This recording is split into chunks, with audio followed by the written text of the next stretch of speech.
ما بنرى لما برضه من زيجل هذا كي الدسبيك جماعة ماشي بكريكو دمشارة مع أضاعتي السر الله كردستان بت تعرف كيش تعمل السر الله يباهم بأواكي جشتي بتايبش السر الله كردستان صنع فعلا شوابيا وتشرية ديرو كيفه مجوري فشوابيا بوفي چندش ما می‌وانداریا دیاری خالد ماستر دمجور دکه زنگلک خیراتن سپیداش سپیداش سپاس بمیوانداری زن صح روزی الله يهرمي كردستانش برش زور سپاس که دیاری اگر دسپیک هم سر چند باوند کو آلا درزبون آلای چوابیه کیوه بیه الدسپیک بوچه هاتیه بکار آنین اللي بش يعني بشكل جشتيه اگر باوند زنی لدرزبونی آلا یاخود بکارینانی آلا وكسرچاوی میجوی تواتیرونیا بلام بپی زورنی سرچاوکان کلاسری کوکن بس او زانستجی که با آلا نشی دانید بو پیش 4000 سال دەگرێتەوە 4000 سال پێش زاینی بە شێوەی بڵند ئیمپراتۆرە کە جیاوازەکان بەکارهێننەوە لەو سەردەمانە بە تایبەتی بڵێن دواتریش لەلایەن میسرە کۆنەکانەوە لەلایەن دەسەڵاتە جیاوازەکانی عێراق بڵێن گەلی میسۆپۆتامیا دواتریش لەلایەن دەسەڵاتەکانی فارسەوە هەخامنشینەکان و دواتر ساسانیەکان دواتریش چینی و هەندی و یۆنانەکان بەکارهێناوە على زيادة همي على ويكي إيه بكار عن نخير بشويكي عم سردم جواز بون من بكاريناني على سردمي بو شركان بوا بو أقرباز بوا بو سرورتي خويا أنا إمبراطورية بوا كدوين علشان على ابن زيادة على نتويه ياخد تايبته بولاتك أما لصدقاني حفوه هجدو نوزد زيادة أما قشي سندوا بلام بو عليك هبو بشوي جواز لسردمي إمبراطورية كان بون من أم برونا بوا أم بوي كباشا خماشيك لشوي بلن بيستي أجل ب إخوان يعني خو بشتيت الرن كراوا ياخد باش كاخذ دارك يجورب وكو الله بكارين دوا بون من لكاتي شركانا شركة مردوتوا الله برامبريان داك دوا الله إخوان هالكردوا لهم كاتانا وك ناسينا وك رمزي سركوتن بوي كبش كان تري إمبراطورية كان أقدر من لم نوصلنا دصلات يعني البلد الرمزي وانا بيبتني الرمزي سركتنا كيميا نبتنس رسمي بلن سركفتني بو أشتي بكاني نوا بو دصلاتي أو دياري كرني وكسنوريان بو من اللي هرش منك الله أبو بيت لويل سنوري وان ويان بلام بلقوانا كاني بلن 1200 بدوا ك 1200 بيش زيني أو كات الله لا يوناني لا تشينيا كان دواتر لای هندیکان وکو پارچه پرو بکارین داوا زیاتر باشوی گورانی سردم اوشی گوراوا که زیاتر بو الناس نویم گشکرنی لانی آبوری کمالات ایمان بکارین داوا بلام وکو پشتوتم لصدی 17 و 18 و 19 علا وکو کاری نتوی بکارین داوا بون من ل 1976 کاتی امریکا سر بخوی ولگریت علای نشتمانی نتوی داناوا پیشتیش دانمارک کان علای نتویان هبوا کبابن او علای که سهیانه زیاتر بردوامی اویا بچن گوران کاریه کوا باش كاي زياري ام بنسر ميجو يعني ديروكا على كردستاني هرما كردستاني ميجو على كردستاني بو كانجي فاتيارت دانانا يتشابيه كانجي بيا ازاني امش بوشوني جوازي لسر لبروي كام شتغني برتوا هنزر لنو ميجو كردستان ابو دولمان كرني ميجو بو سردمي ميديا كان يرنوا راست لم كانت أنا من باورم بوهي همو إمبراطورية ودسالاتك على رمزك هبو كوكو على بكارين رابي أجوكو على استلسر دائرة ومش فرمان جاي رسمي ونرسمي كم بكارين رابيت بلام وانيش رمزك كان هبو كو ناس نوجو سمبولو كوكو على بلام فاستديانية أو كأوتيت أم على كروسان دريجة بيدري أو كاتية أما إحنا جورك الدولة من كرديم يجي كرد أجينا رشتكي أوتولا سرينية يعني دريجة وان على إندنينا يعني تنبو زنجين كرنا يا أبو دولة ما تكرنا أكري ألان هبو ببلام كوك أبلن أم على كردستان كاستهيا لو كمال على أكثر دم ورجيرا بيت بردواميدان أم بسيوك تشكيلنا على كردستان بردواميدان بيبو على سردمي ماذا كان اشتكي روني لسري حتى كل سردمي منشنا جوازا كان أبلن الله هبوا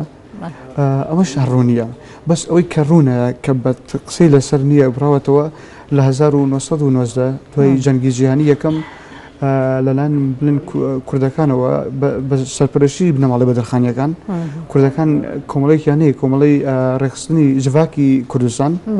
ما كردي بلن خلقي سليماني تيايا خلقي كركوكي تيايا خلقي بدلي سوشالا كانت تيايا هم بارچن كوري هر بارچن كردستان دايت اخو كاتب شو بارچه كردستان ابو شو بارچه كردستان لدوي دابجبوني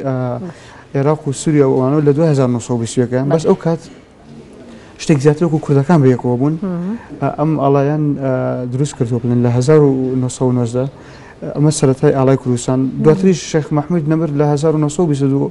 ئاڵای هەبوو لە بەردەم مزگەوتی گەورەی سلێمانیم ئاڵایی هەڵکردووە بەڵام ئاڵایەکی مانگێکی تایە نەگەی سوورە دواترش قوسێکی سوور و مانگێکی سپی تایە ئەمە ئاڵای کوردستان باش ئەم گۆڕانکاریە بەسەر ئاڵای کوردستانە داهاتین چاوابینە کەنگی چ سەردەمێکی دابینە بەڵێ ئاڵا هەم عادەتەن ئاڵا ئەگەر کە دەڵێن ڕنگدانەوەی سەردەمی خۆیەتی بۆ نمونە ئاڵای ئەمریکا هەتاکو 1950 لە 1976 هەتاکو 1950 چەندین جار گۆڕانکاری تیا کراوە ئەمە شتێکی یاساییە ئەم گۆڕانکاری هەر پەیوەندی بە بارودۆخ و سەردەمەوە هەیە بۆ نمونە لە سەردەمی شۆڕشی ئاگریداغ بڵێن لە 1927 کە چوونە شای ئاگریداغ ئاڵای کوردستان بوو بەڵام زنجیرەی شاخی تیا بووە بۆ ڕنگدانەوە بۆ ئەو کاتی کورد کە لە شاخان شۆڕش لە شیاخانەکەن ئەمە لە سەردەمی کۆماری مەهاباد بڵێن لە کۆماری کوردستان لە مەهاباد لە 1946 ئاڵای کوردستان گوڵەگەنموەکو قەڵەمێکی تیا بووە ڕنگدانەوە بۆ ئەو کات بۆ ڕنج و تێکۆشانی فەلاحی کورد بۆ قەڵەم بۆ پێشکەوتن بۆ گرنگیدان بە ژیان بۆ گۆڕانی کاری ژیان بووە بەڵام لە دوای 91ەوە لە هەرێمی کوردستان ئەمە ئاڵایی کە ئێستا ئاڵای هەرێمی کوردستانە بڵێن ئەو خەڵەم و گەرمەتی لابراوە گۆڕانکاری تیاکراوە ئێستا ئاڵایەکی تەوەی کە ئەیبینی لەسەر دەم و دەستگاکانی حکوومەت هێرم باش تەبخۆشی بەحسێ چەندێک کرد کە ئاڵای هەرێما کوردستانێ لەسەر مەسەلا ئاڵای هەرێما کوردستانێ باش سەرتەگرن یان دانوستان سەرتەگرن gelek jara arîşe etnavbera parçan da çedin herîma yên Kurdistanê bijin li rojhilat çedbit beşekî ihtiraf bî alay bikir li rojava çedbit beşekê zêde ihtiraf bêne kir li Bakur jî heman şêwe tinê bu herîma Kurdistanê zivrit lê Tsama demîj da gelek jara şer etnavbera da navbera heta em dikarin bijin navbera xwendekaran jî da dikirin li ser mesela alay Kurdistanê ku ev alay ew ilverît bijin bilayê hemî Kurdistanê bit li wan parça razî nabin ev bo çi zivrit boçî yanî tinê vê parçeyê zanî em alayî ke basî bilên beşekanê tirî Kurdistanekî Rojava yan Bakur وەکوان کە بڵێن احتراف ئەوەی کە ئیکەن سوکاتی نیە بە ماڵا ئەوان حەقی خۆیانە بۆ نمونە ئەمە تەنها تایبەتە بە هەرێمی کوردستانە ماڵایە لەسەر دائم و دائیرەی کوردستانە چکە ڕاستی ئەم ئاڵایە ڕنگدانەوەی هەموو میلەتی کورد نییە ڕنگدانە هەموو میلەتی کورد نینە نەخێرم وەکو ئاڵای ڕنگدانەوەی هەموو میلەتی کورد نییە ڕاستە لە ئێستا بە ناوی هەرێمی کوردستان و ناسێنراوە نەک میلەتی کورد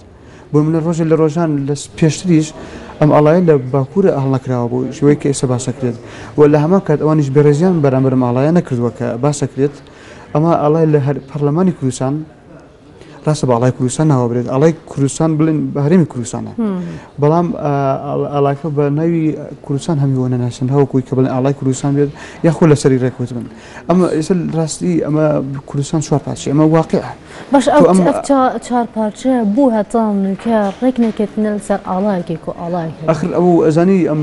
پێتەڵم وەکو وتم ئاڵا ئەگەر ڕنگدانەوەی سەردەمی خۆی بێت ئێستا کوردستان چوار پارچەیە بۆ ئەمە پەیوەندی بۆ هەیە جوگرافیەکی دابەش بوو هەیە تۆ ناتوانانی بە ڕەمزێک یان بە سمبولی هەمووی کۆکەیتەوە بۆ نمونە ئەگەر کەی لایەنەکانی هێزە سیاسیەکانی کوردستان توانیان لەسەر کۆنگری نەتەوەی کورد ڕێکەوتن شتێکی هەوەشیان هەبوو دواتر ئەو کات بە هەمیان و ئەتوان ئاڵایەکی هەوەشدانی بۆ کوردستان ڕێگریکە بۆ ڕێک نەکردن لەسەر ئاڵایەکی ڕێگری بتنێ ڕێی جوگرافیا چونکە ئەم چار پارچەنە یان ڕێگری مەسەلەی سیاسی ئاڵا زیاتر پەیوەندی بە جوگرافیای تا ڕادێکی کەم هەبێت بە جوگرافیاوە بەڵام لایانی سیاسیە بۆ نمونە ڕەنگە پەیوەندی بەشێکی لە پاوانخوازی هەنێ حیزب و دەسەڵاتی کوردیەوە هەبێت هەندێک بڵێن پێداگیری هەندێکی تر لەسەر ئەوەی کە ئەیانەوێت بەدەستی بێنن لە کۆنگرەی نەتەوەی یان هەلانێکی ترە لەسەرمانە ناتوان ڕێکەوەن ئیتر چۆن ئەتوانن لەسەر ڕەمزی ڕێبکەون بۆ چوار پارچەی کوردستان دواتر ئەم ئاڵایش لە بڵێن تەنها لە هەرێمی کوردستانە کە ڕێکەوتون لەسەری کە بڵێن هەموو ساڵە لە حەڤەی دوانزە یادیکرێتەوە ئەمە ئاماژەدان بە حەڤەی 1945 کاڵای کوردستانی لەسەرکراوە بەڵام بەشێک لە كرداني روشالات بس تردي سياسي كان باز لو كان هالكني الله كردستان ل شازدەی دوانزە بوون مناقەشە سەروێژیە هەیە بۆشێنێکی جیاوازە تا ئێستا ئەمەی کە لەسەری کۆکن کە هەموو ساڵێ هەفتەی دوانزە ئەڵای کوردستان بێت هەموو هەرێمی کوردستانیش نە بەشێکی بڵێن زۆرینی هەرێمی کوردستانە بەرحاڵ کێشە لە سەرمەنیە هەتاکو ئێستا نەتوانراوە ئەم ڕۆژە یەکلایی بکرێتەوە شانزەی مانگە حەڤەی مانگ چونکە هەڵکردنی ئەڵای کوردستان لە شاری مەهاباد یان لە شارەکانی تر لە 1945 بڵێن لە شانزەی دوانزە بووە ئەڵای بڵێن ئەو سەردەمی دەسەڵاتی شاهنشاهی بڵێن دەسەڵاتی شای ئێران محەممەد شاه ئەو کات لەسەر دائیرەکان لابراوە ماڵایە هەڵکراوە ئەمە بۆ شانزی مانگرێت و ناک حەڤ ئەمەش بۆ چوون جیاواز لەما هەیە نەکەوەی کە بڵێن ئەموو پارچەکانی تر ئاڵایەکیان نەبێ بۆ نمونە کەسێکە ئێستا هێمە 24 بەسوونە وڵاتی عەرەبی هەیە باشە هەمووی ئاڵای جیاوازی هەیە یعنی ئەمە کارکردن نییە لەسەرەوەی کە بڵێن ئەم وڵاتانە هەستی نەتەوەی بۆ عەرەبیان لاواز لە کوردستانی بە هەماشیەوە هیچ کێشەی لەم ئاڵان نییە ئەزانی ئەمە دەستبردنە بۆ شتە بچووەکان با یەک ئاڵا بچووکمانەیە بۆ نمونە تۆ لە کوردستانە سەروەری خاک و پێشێ لەکرێت سەروەری یاسایی پێشە لەکرێت ئەنی ئەم ئەوەی مەبەستەوە چیە بمپێکردنا سەروەریە بۆ منە لە هەرێمی کوردستان یاسا خۆتان با نبێتە مەسەلەیەکی سیاسی بەتەواتی یاسا پاراوێستراوە لایەنی یاسایی و قانونی ئەوەی کە بە سەروەری وڵاتی دانێ هەر لە پەرلەمان تاوکو دەموزەکانی تر ئەمە گرنگترە هێنانی هێزی دەرەکی بە درێژایی مێشوی کورد کە ئەمە هەبووە بۆ سەر خاکی کوردستان ئەمە زۆر گەورەتر لە ڕەمزە یان لە ئاڵایە ڕەنگە ئەزانی ئەم ئاڵایە ئەگەر بڕیار ئەوە بێت نوێنەرایەتی لایەنی معنەوی و ناسینەوە و شناسنامەی تۆ کات بەهێزی خۆتەوە ئەکەم ئاڵایە واکات بۆ نمونە کاتێک کە تۆ خاکی وڵاتەکەت بەکارێنێ لەلایەن چەند هێزێکی جیاوازی هێز دەرەوە ئەو کات بوونێ بۆ ئاڵای تۆ نامێنێتەوە بە 100 جار لەسەر دام و دەستگاکان لە هەرێمی کوردستانە ئاڵای کوردستان هەڵکرێت کە لەولا تۆ سەروەری خاکت نەبوو هەمووی سەروەری و شکۆ و وڵات پێشێل کرا هیچ مانایە نەمێنێتەوە بڵێن ئاخر پێش ئاڵا بیرمانە سەروەری خاکمان هەیە سەروەری کولتوری کوردمان هەیە سەروەری زمان هەیە لە پێش ئاڵاوە ئەمانە ڕاستە وەکو ڕەمزێکی ئاڵاوکو و ناسینەوەی نیشتیمانی و هەمنەتەوەی ئەمە کێشەکان لێرە ئەزانی ئەوەی چیرۆکی و عێراقیانی هەیە کاتێکە نەزانم پێم وایە حسەنی کوڕی عەلیە کوژن ئەچن شەرعێوەکەن لە خوێنی مێژوولەیە چەندێکە ئەمە تۆ کەسێکی کوشتووە ئەچن دەوای ئەیانەوێ خوێنی مێژوولێ بدەن تۆ لە خاکی وڵاتت پێشە لەکرێت بێڕەزی بەرامبەرەکرێت وڵاتەکەت بۆتە گۆڕەپانی ململانی هێزە سیاسیەکان تۆ بەرامبەر ئەمانە هەڵوێست نەبێت ئەبێ ئەوە سەپێنیت ئاڵای کوردستان بەسەر ناوچەکانی تری کوردستانە یان بەسەر بەشەکانە هەڵکرێت ئەمە شتێکی ڕاستی نەواقعیە هەم تۆسێ بۆ ئەم ئێسش ناگونجێت هەم ئەم ئاڵایەش لە کوردستانە ڕنگدانەوەی لایەنە جیاوازەکانی ناهەرێم نیە بۆ معلومات و بۆ نمونە هیچ ڕەمزێکی وەکو ئەوەی کە هەیە پێکات بۆ نمونە لە ئەمریکا ئەم حەز کات ویلایەتێکی زاوی کردبێت عفوم کە لەمە ئەسێرێ زیاوی کردو لە ناو ئاڵاکەیانە کەواتە ئەم ئاڵایەکی نیشتمانی هەیە ئەمە ئاڵایەکی نەتەوەی ڕاستی ئەڵبەتاوەتی ئاڵایەکی نەتەوەیە ئاڵایەکی نیشتمانی بۆ نمونە ناو کوردستانە نەتەوە با بڵێن ئاینی جیاواز بۆ چوونی کەمەنەتواری جیاوازەیە هیچ ڕەنگدانەوەی ئەمانەتیانە باشە ئەش بۆکو ئەم هەف بگیرن یان ئاڵای مەمە بتە ئاڵایەکە نظامیە نەتەوەی یان بۆ هەفگرتنە هەر چهار پارچەک و هەر چهار پارچەی کوردستانی هەف بگیرن و ئێک ئاڵای هەڵبژێرن ئەvê چەند گرنگیا خۆ هەیە تایبەت شڕیە معنەوی بە ئەvê چەند گرنگیا خۆ هەیە زانی ئەو کات ئەمە گرنگی خۆی دەبێت بۆ نمونە لایەنە کوردیەکان لەسەر کۆمەڵی پرسی نەتەوەی و هەم نیشتمانی هاوهەڵوێز بن بۆ نمونە لە ڕوبەڕۆبوونەوەی داعیشا بۆ نمونە ئەو هێزانی کە دێنە سەر کوردستان لە پاشەکانی تی کوردستان ینی ئەوانی کەستەمەی بەرامبەریانە کرێتی هەڵوێز بن ینی بۆ نمونە بەرامبەر لە کۆمەڵی سەروەری نەتەوەی هەیە پێش ئاڵا ئەگەر توانێت ئەمانەیەک هەڵوێست بن بەرژەوەندی حیزبی بڵێن لانی بلۆگەکانی ڕۆژئاوا ڕۆژهەڵات نەگیرە تەنها کورد توانی وەکو خەتی سێم دەرکەوێت ئەمە زۆر ئاسانە ئەتوان وەک لانی سێم دەرکەون ئەم بەرەگرن ئەو بەرە وەکوی کە بەشێکی زۆری ئێستا کورد دابش تقریبا بناڕاستەوخۆی بە دابش بۆ لە نێوان هەردوو بەرەی رووسیا و ئەمریکا کە ئەمانە کێشەیە ئەمانە کێشەیەوە نەتوان بەرامانە هاوهەڵوێست بن بەداخەوە ئێستا زۆرینەی ململانەکان لەسەر خاکی کوردستانە کە ڕەنگە لە پێش لە سەردەمی جەنگی جیهانی یەکەمە كردستان بمدو خاصيات بريبت بس لإسلا كردستان هم لنا خوي هرمي كردستان دنيا مشكلاتي ناوخوي هي كزوز وجرينجن بيشوي كدس بدرو بريت يعني عايشين نافخوا و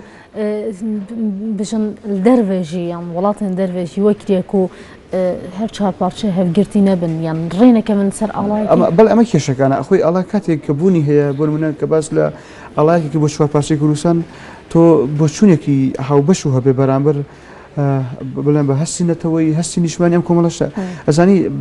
بو تيرواني ميجو كرديش حتى اسم بارتبر كرامين بو تيرواني بو رابرين و بزوتنوكاني كرد تايس بوچوني جوازيا زورين زوريان لا هندكي بخيانتنا وبلا هني كاري ككراوة لا هنكي بشيء جوان دعندي لا هنكي باخ بينادري لا هنكي باخ زور بيدري لزوج تاج دابش كراوين بارتبر كراوين كأمش من بيمايا باشي كزوري كروسانا زا كروسان بارشكان دربي ياكو هرمي كروسان كيشكال ناخوايا تو على جنازم كاتدان با على هرمي كروسان نندرت بيندي با ناخوايا ياخد ام كيشان ناخويا قلنا غاتو اجينا وكويك رمزي وسيمبوليكي على شتك بول منك دوثيت لروي دروازيات لروي دبلوماسيو بهبوني تو درخه شناس نامو سيمبولي تويا بس تا اسا امانه وانا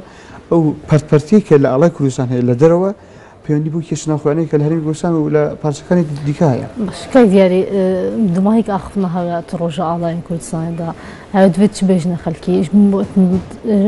ليف بيجن تجربه سربورها بنظا ميجودا كو هين ترشا رزانه هاد فيت تشبيجنا خلكي افريكا بله ازاني اما زاتر بيوندي بلاني سياسي ويا انك خلكي بتنيا بون من اسا خوش ابو خلكي لم كاتانا لم يادانا بتابتي ريمي كردستان لا شوناني تر الرزم الله يقري بيغمان نك الله خوي الله برامبرج بين لاني كذا اما اوكو لاني خلكي بلام اوي كامينيتوا البيوندي بلاني سياسي كان ويا تو كنتوانيت هاو هلويس بي لكم الله برسي اوكو بيش باش ممكن نتويا ناتواني الله كي نتوي هبيت ناتواني رزلم الله بيجيت راسي ام الله ايما اگر تو سر كومل اوي كببنا ما يسر وري ولاد عندي امانه نبيت بيغمان او كاتجر الله كروسان ناغريت ايتر فيش بمناكاتو بسلطاني الله كروسان ياخذ